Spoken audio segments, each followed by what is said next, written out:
It's amazing what these dogs have been able to do for us in this respect. In fact, in one search of a building not long ago, they were able to find the narcotic stash in about 30 seconds after they went into the building. And it's amazing what they can do. And we're quite thrilled about the possibility of using these animals for searches of large buildings and other places where we can find the narcotics through them that we might have otherwise overlooked. So it's really great, and we're quite pleased with the outcome of our training in this respect. Do you plan to continue training on other dogs? Yes, and of course we won't train all of our dogs to do this. It won't be necessary, but we will train enough so that we'll be in a position to make use of these whatever hours of the day that the need might arise.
Hi, how are you, Miss I'm Morgan? fine, thank you. What have we here now? Oh, this is Raina. Raina. Yeah, poor little thing. She looks kind of dilapidated. She had a little accident. I noticed the foot bandage Yeah, there. but she's all right. She's got a broken leg. She's all right. She's terrific. Good trooper. Well, it's good to have you in Dallas. Well, I haven't been here for ages, absolutely ages. Well, we're It has certainly been a long welcoming time. you back. Thank you. It's so beautiful here. This is the first time I've ever been in the Fairmont. I'm really impressed. They have a very nice crowd here, and It's just certainly a good beautiful. bunch of folks to work with. I'm sure of it. I'm looking forward to it so much.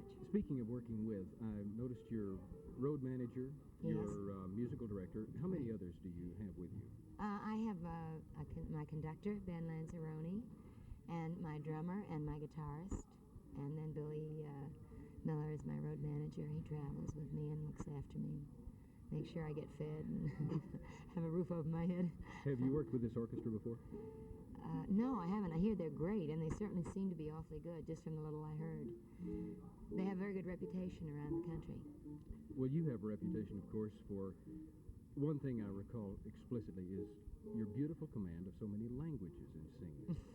You have Well, appeared from in- that last tune, you wouldn't imagine that, would you? No, but it seems the French, the Spanish.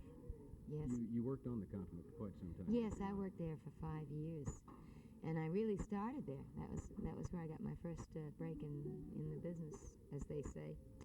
And I learned French, and then I worked in Spain and Italy, and I recorded in all different countries. So I actually made records in 5 different languages. Well, I won't ask which would be your favorite, but do you find a difference between the European and the American audiences? Oh yes, I think so. I think American audiences are much more accustomed to seeing shows and to being entertained. They're much more well-trained, I'd have to say. They're disciplined. They always give the artist a break. You know, they're very enthusiastic. They clap, and they really enter into the spirit of it. Now, of course, you find that in England to a great extent, but in the other European countries, you really have to kind of sock it to them to get any reaction. They sit there on their hands and they say, come on, you know, do something. Show me something before they'll clap. They're much, much more difficult as an audience than the Anglo-Saxons. Let me ask you one other quick question, and then we'll let you get back to rehearsal. Where do you call home now? Well, I live in New York. My husband and I have an apartment in Manhattan. which is really kind of a joke because I don't think I've spent 4 weeks there this year. But that is my home, and then, of course, my real home is in the state of Maine, in a little town called Kennebunkport, and I have a farm up there called Blueberry Hill, and that's really where I kind of started out as a child, and I go back there whenever I have a few days off. Well, we hope those few days off won't be real soon because we're looking forward to your performances. Thank you. From the Fairmont's Venetian Room, the lovely, the talented, and the most gracious Jane Morgan.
were in the apartment building at the time the fire broke out. Can you tell us what you saw and if you have any idea where it may have started or why?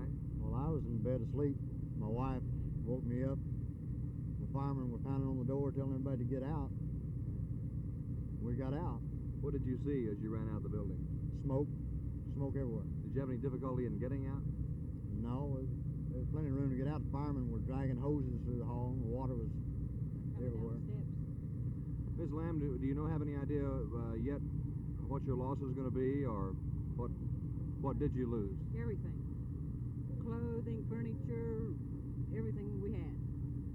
Were you awake or asleep also when the firemen aroused you? You I were was awake. up. Do you have any idea what may have happened? As far as I know, the wiring caught a fire up in the attic. Because the lights began to flicker. They said just before the firemen started pounding on the door there.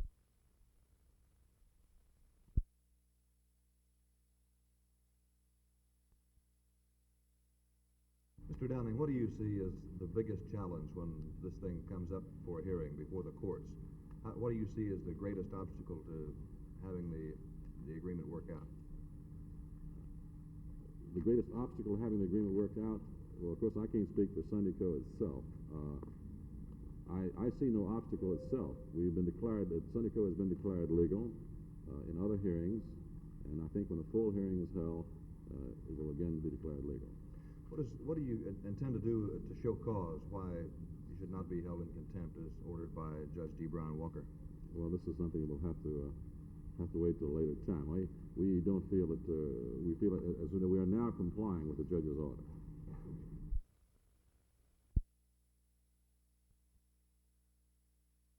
Jane Fonda has been all over this country like a coast-to-coast, one-woman peace rally.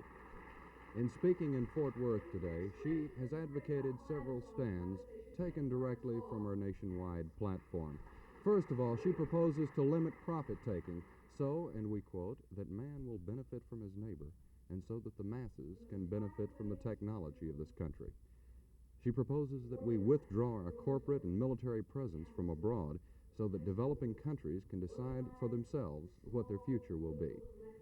But, as always, the prime plank of her platform for peace is an end to the Vietnam War. At a press conference at the Fort Worth Press Club this morning, she talked about ending that war. When I went over, it was during the Kennedy administration, and the country, America, was looked to as a country struggling towards a democracy. We held out a hope to other countries. The situation when I left, primarily because of the Vietnam War, was very different. We are hated, not the American people, not individual American people, but American policy has made this country into a symbol of everything that is hated around the world. And anyone who cares truly about what this country is supposed to stand for should be involved in this struggle to end the war, and above and beyond that, to ask themselves why it is the war ever started in the first place. As long as there's war, there will be people like Jane Fonda. And a war as unpopular as the one in Vietnam seems to spawn more and more Jane Fondas. Jay Lewis, Channel 8 News on the Move, at the University of Texas at Arlington.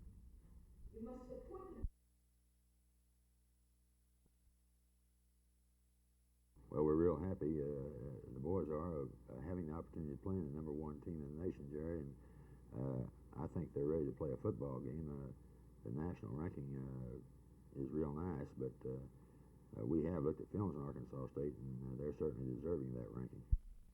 Has it been a good year for you? Have you had a lucky year? That is, one free of injuries. Yes, we've been real fortunate. We think that there's a reason for that, though, Jerry. If your athletes are in condition, and we think ours are, that you won't lose so many on injuries. And I can't think of very many injuries where we've had boys that missed football games or key games.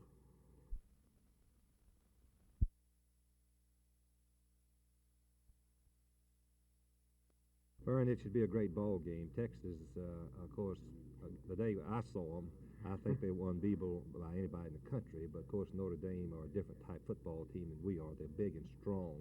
And I think that Texas will give them every bit of the effort that they could possibly give them, but it should be a real good ball game. You know, I think a lot of the post-game analysis of the Texas-Arkansas game has had people feeling that that was probably one of the better football teams that's ever taken the field down there in Orange. Would you share that view? Well, I would hope so. I would hope that I don't have to see any better than that. It was a great game for them, and they got us on the run, and they showed the great character that a good football team does in the big ball game. They got better as the game went along, and we kind of took it on the chin, you might say, but our players respected Texas very much, and they certainly played a great game. I think you and Coach Royal have made statements to the effect that you would rather not play another December 5th game. Would that be fair assessment? Well, I think it would, Vern, because of the delay and length in the season and the delay in starting your recruiting and speaking and so forth. I hope that we'll play at the regular date from now on.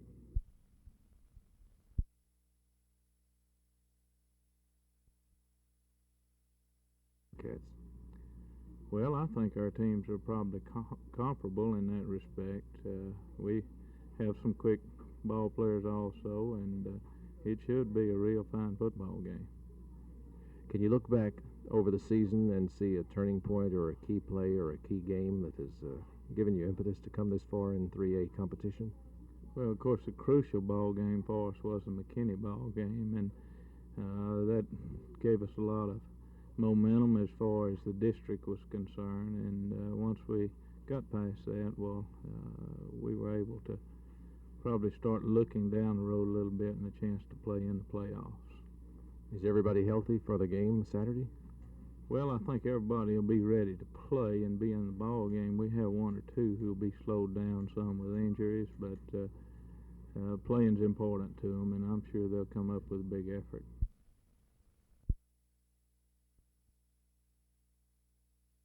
Mr. Holt, how much has the combination of Aero and Vaught spent on this system thus far? To date, we've spent roughly $3.5 million in developing this system that you see here. But now, how much can you see it costing once it's installed at the regional airport? Well, we're preparing a proposal now, a bid for that, but we guesstimate it'll be in the $20 to $30 million range. Who's your competition in the bidding? The other competitor is Dashavir Company, located in California. Let's talk to Mr. Jim Martin about the application at the regional airport. What kind of an installation do you want to install, Mr. Martin? Well, we're installing this suspended system, the monorail type system that we are riding on here. How many people would you say you can transport per hour, and how far? Well, we expect the ultimate system to transport 10 to 15,000 people an hour. Their maximum time of travel will be of the order of 30 minutes or less. This is Jim Mitchell, and as usual, Channel 8 News on the move.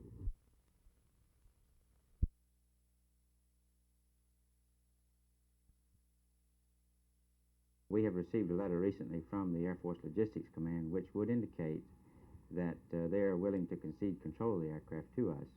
However, there is still a debate over the flight eligibility of the aircraft. Have you received any support from Congressman Wright? Yes, we have received letters from him and reports from his office in Washington which indicate that he is behind us. If your application is approved, when do you hope to fly the B-36? Well, presently we project an attempt to fly the aircraft for August of 1972. However, there is good reason for accelerating that program and trying to fly in August of 71. August of 1971 marks the 25th anniversary of the first flight of a B-36, and 1971 also marks the 25th anniversary of the Strategic Air Command, and I feel that's an inspiring goal.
Mr.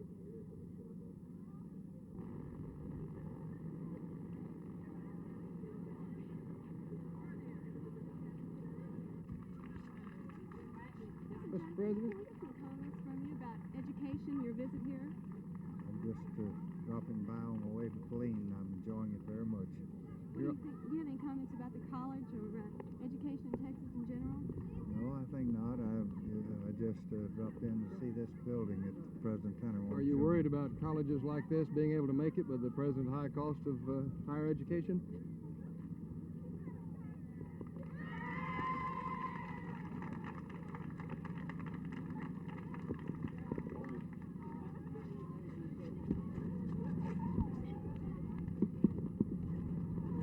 As you could see, the former president continues his policy of not answering questions of newsmen anywhere he goes.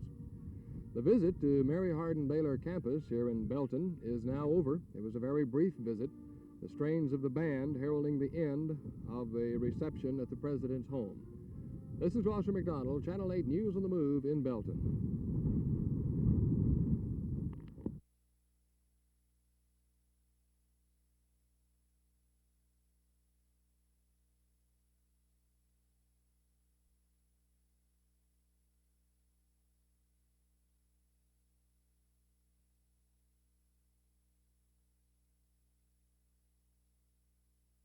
One of the things that must be mentioned, I've answered this in this way. Reporting has something to do with it, a very small part of it. But the major factor, I think, to be considered in terms of this crime reduction has been the crime prevention programs that we put into effect, now beginning to pay off, beginning to show some results, beginning to move forward in a very positive way. And I think these crime prevention programs are beginning to give us now some real benefits, and I look for even more benefits to come from these programs in the future.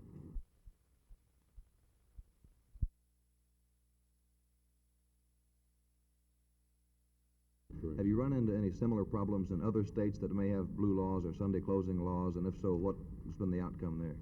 We have had problems in a few states with blue laws. By and large, the majority of the blue laws we have found are fast disappearing. We have probably never encountered the type of resistance here that we have. Has Cook United Incorporated had any hand in those blue laws disappearing?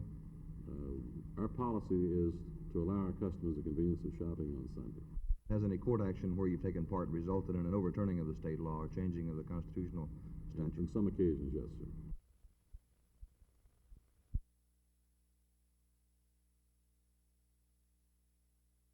In my experience going to the bases, I think that the majority of soldiers are opposed to the war.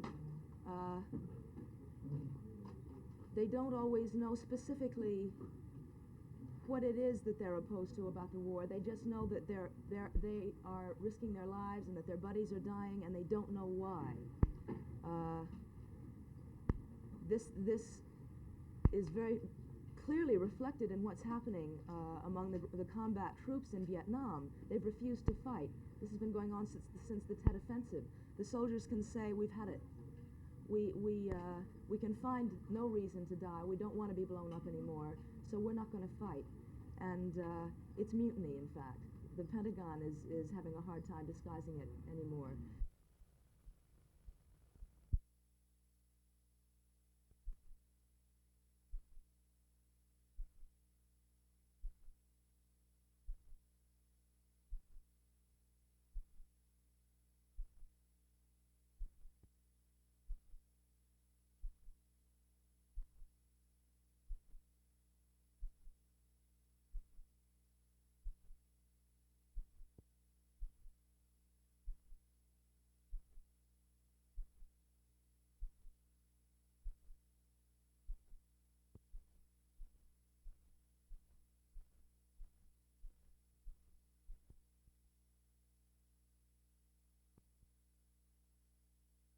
Well, I think that the reason for the open concept was that we began to start to think about individuals, about kids.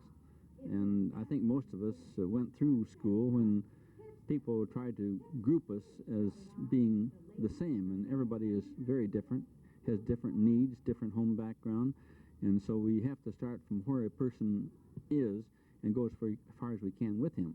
And so with this concept, I think we started to take a look at what we were doing, and we were not too happy with it. How does the idea of individualization and this new innovation of the open school concept help the student become a better person? Well, I think the teacher today is, number one, I think that we aren't teaching facts like we did at one time, because facts change. So now we're starting to talk about people and start to talk about children and finding out what they're interested in. And then along with this, the child learns to read better. He learns to become interested in geography. He has visual aids. It's a new life. And the kid today is much older than we were when we were his age as far as experiences are concerned.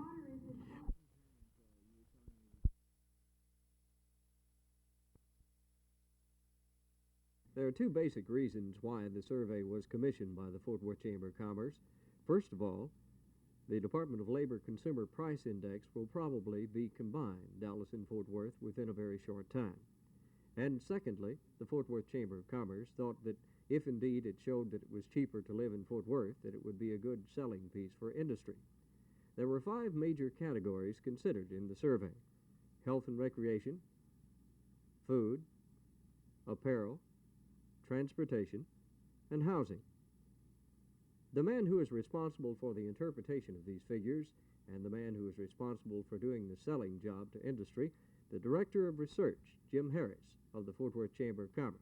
The TWC study showed a 7% difference in prices between Fort Worth and Dallas, with Fort Worth being about 7% lower. These prices ranged among the 5 categories to a 3% difference in transportation costs to as high as a 20% difference in some of the health costs.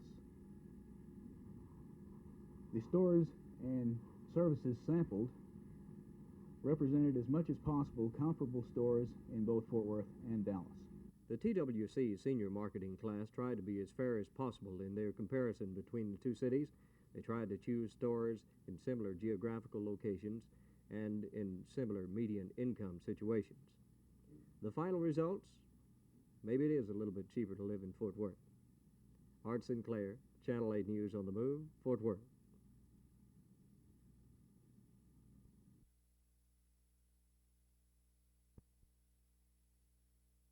This is Dallas over our left shoulder. It's a beautiful city, but we have to keep it beautiful not only today, but beautiful for the future. The Ponte Travers Report, possibly you've forgotten about it over the months. It was ready the first of the year, and it was a study of the city of Dallas and what it needed to do in the next 10, 20, 25 years to stay ahead of the game. Well, the Dallas City Planning Board has been looking over that Ponte Travers Report, and their recommendations are now ready for the City Planning Commission and the Dallas City Council. Included in this study will be new freeways, such as this overlay of the Dallas city skyline, new parks and green spaces, such as Thanksgiving Square, new mass transportation, the high-speed variety, mass parking.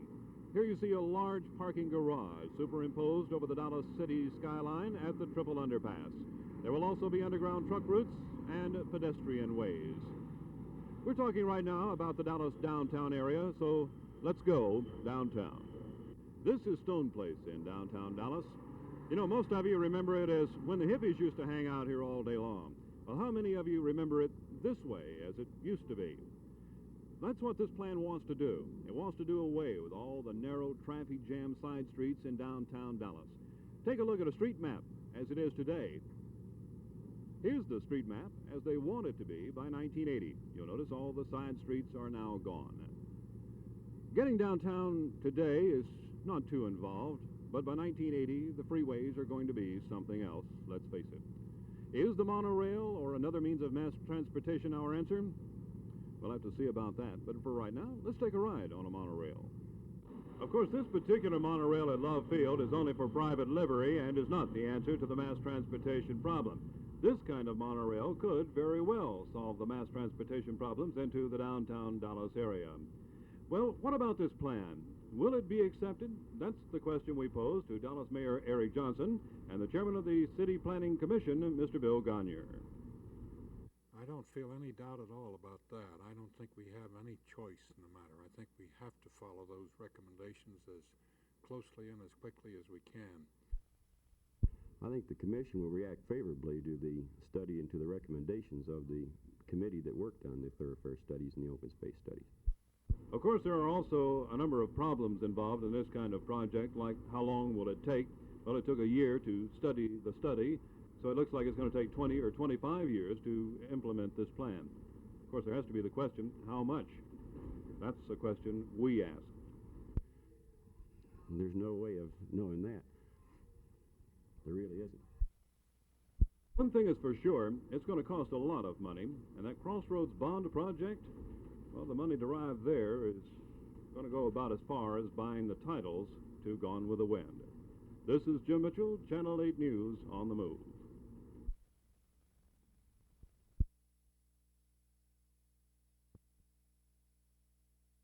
The scene you are watching at a Fort Worth Northside department store is being repeated thousands of times daily during the Christmas season.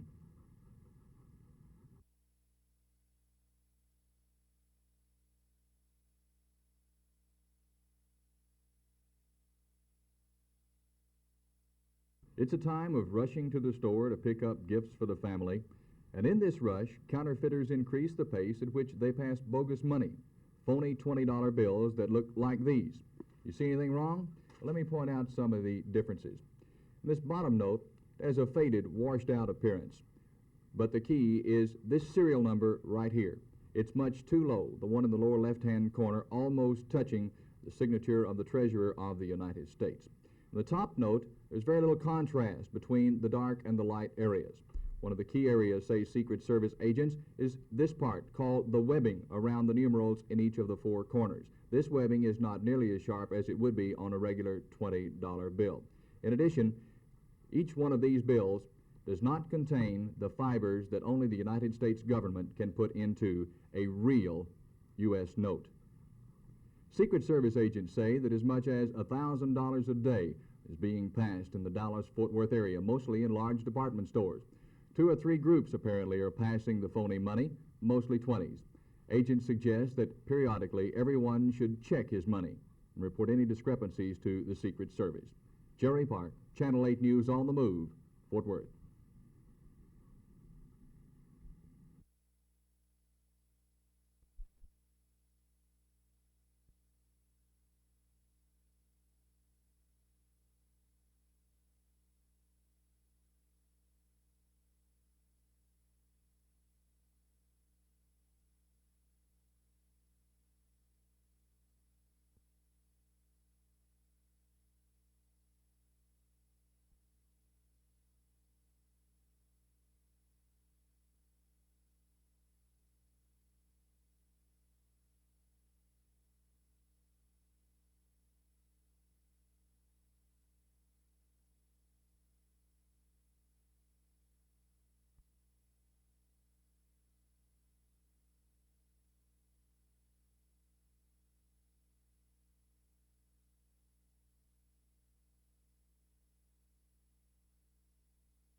We were attacked this morning by 2 men armed with guns as we came into the store. They made the store manager open the safe, and they and then they marched us to the back of the store where they locked us into the produce cooler. Right here is probably where they spent the night at. They were hid in the store all night long, probably coming in about the time we closed. This is the produce cooler that they locked us in. When they got us inside the door, they told us to get down on our face and lay down. And we got down on our face and laid down. We cut the cooler off from the inside, so it wasn't really too cold inside the cooler. We laid here for approximately 15 minutes, and then Miss Doris Stewart, meat wrapper, came walking in, and she heard us beating on the door, and she let us out.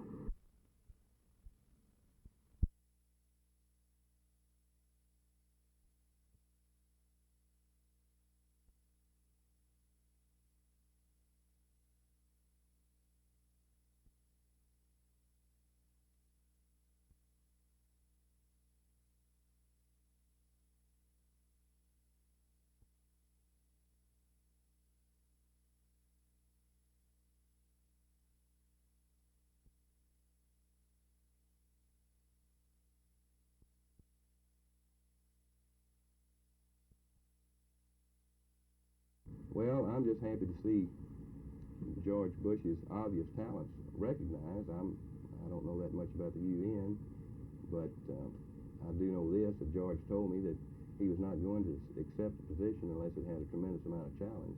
And we haven't seen the last of George Bush. George Bush is such a fantastic man that he'll be in American politics for a long time. You expect him back in the state in 72? I don't know whether he'll be from purely selfish Republican Party politics. I'd like to see him run for governor because I think he can carry the state.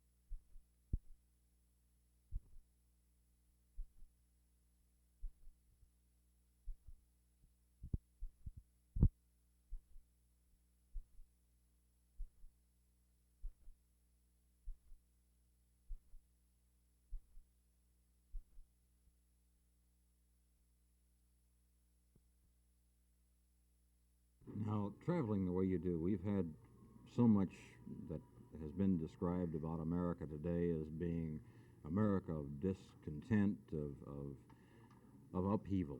How do you see America? Well, that is I don't think I could answer that question in a book. But I do see it as a country that's full of a good deal more generosity and neighborliness, of people living in peace with their neighbors than you would think just from reading the front pages of the newspapers. I mean, it is true that great movements are sweeping across our country right now, but the fact is that many people go about their lives just as they have always done, and I think that in that simple fact lies a great deal of our strength.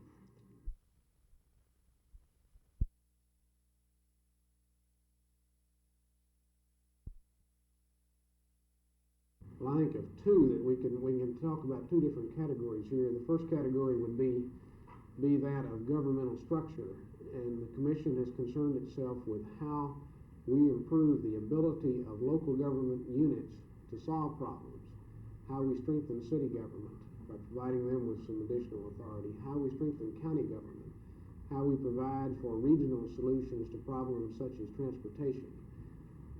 On another different tack, the Commission has looked at physical growth and development and has tried to encourage a series of steps that would give governments in the area additional authority to control the quality and the rate of expansion over land area.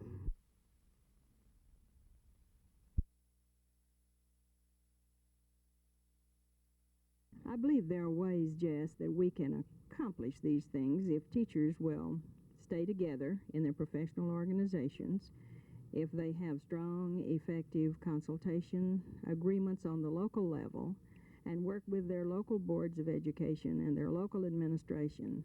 This is really the most effective way, and this is the way that teachers can gain most for their particular groups in their particular areas. Would you strike? If you were to ask me, and you are asking me at this point, my answer would have to be no.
Came up behind me with a gun and took all three of us into the back and locked us up in the produce cooler.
The idea of raising taxes for teacher salary adjustments has always been a question. The legislature will meet this January and discuss some ways of